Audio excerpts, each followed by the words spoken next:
Hello everyone. Today we are discussing numerical related to calorimetry. These are very important for your 10th class and now your board exams are coming. So don't be tense ki how will you solve. Here we will discuss numerical and we will tell you tricks ki how can you solve these numerical.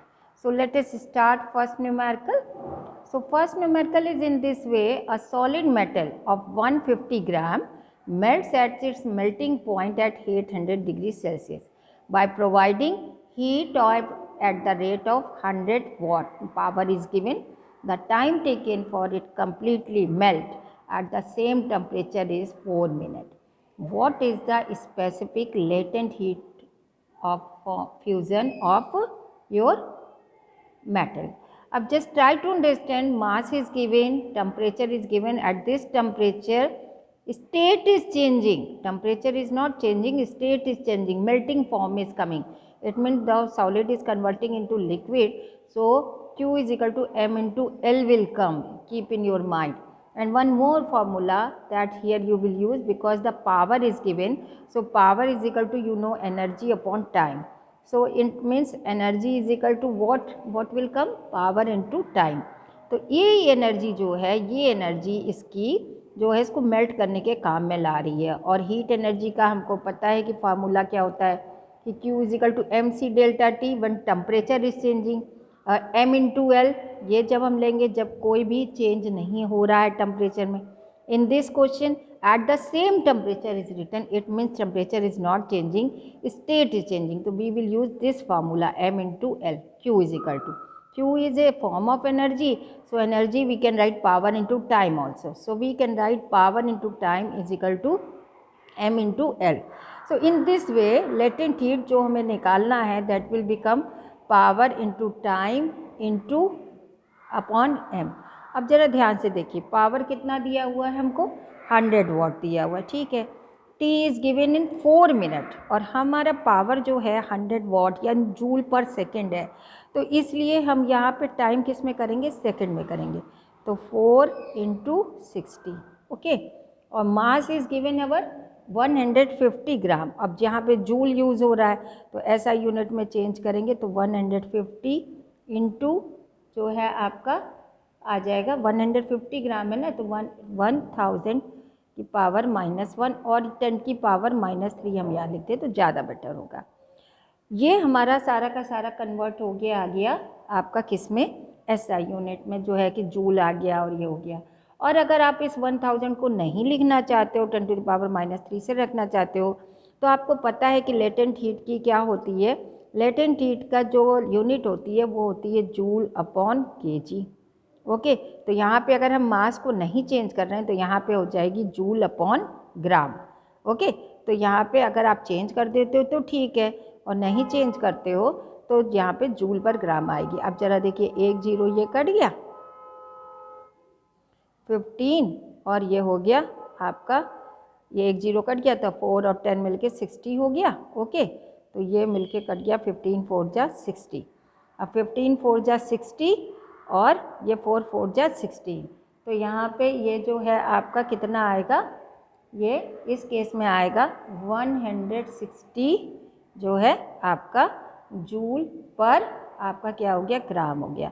और अगर आप kilogram में change करना चाहते हो तो यहाँ पे क्या करोगे, इसको जो आप चेंज करोगे तो 160 जूल पर ग्राम की जगह यहाँ पे कितना हो जाएगा, 1/1000 किलोग्राम. और ये ऊपर जाएगा तो 160 इंटू 1000, और हम अच्छे से लिखें तो 1.6 10 to the power 5 joule per KG. तो ये आपकी मर्ज़ी है, आप चाहे यहाँ पे चेंज करो और चाहे बाद में चेंज कर दो, लेकिन आंसर आपको चूँकि SI में देना है तो ये आपका हो जाएगा joule per KG, otherwise joule per gram में 160 gram. I hope so you understood this question. Now we will take one more numerical. अब now see in this numerical, a molten metal of mass 150 gram is kept at a melting point 800 degree Celsius, जो पहले की तरह है. When it is allowed to freeze at the same temperature, it gives out 75,000 joule of heat energy. जब ये इसको freeze कर रहे हैं तो इतनी एनर्जी इसमें से रिलीज हो रही है.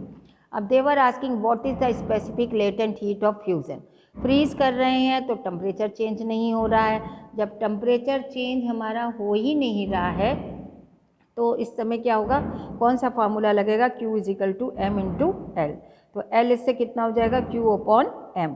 और ये 75,000 जूल दिया है और ये 150 अगर आप ग्राम ही रखते हो तो यहाँ पे आंसर जो आएगा वो आएगा आपका कितना, 1 0 कट गया, 15 5 जा तो 500 जूल पर ग्राम। आप इसको भी लिख सकते हो और अगर किलोग्राम में कन्वर्ट करना चाहो तो आप वो भी कर सकते हो।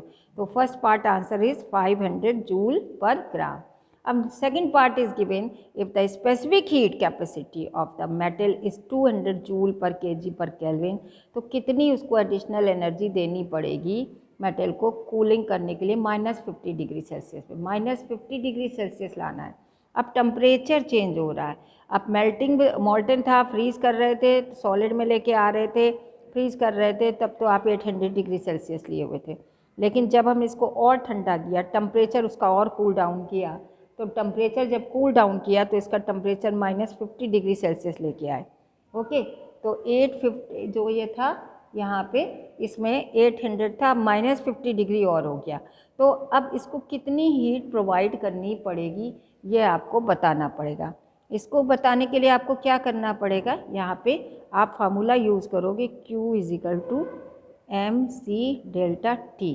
Okay, mass is given you, okay, how much, 150 gram यानी 0.150।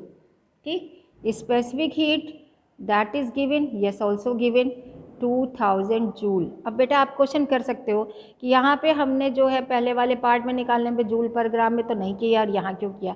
यहाँ हमने इसलिए इसको किया कि जो हमारी स्पेसिफिक हीट दी है वो हमारी जो है वो 200 जूल पर केजी दी है, तो यहाँ पे केजी दिया था तो इसलिए हमने मास को केजी में किया।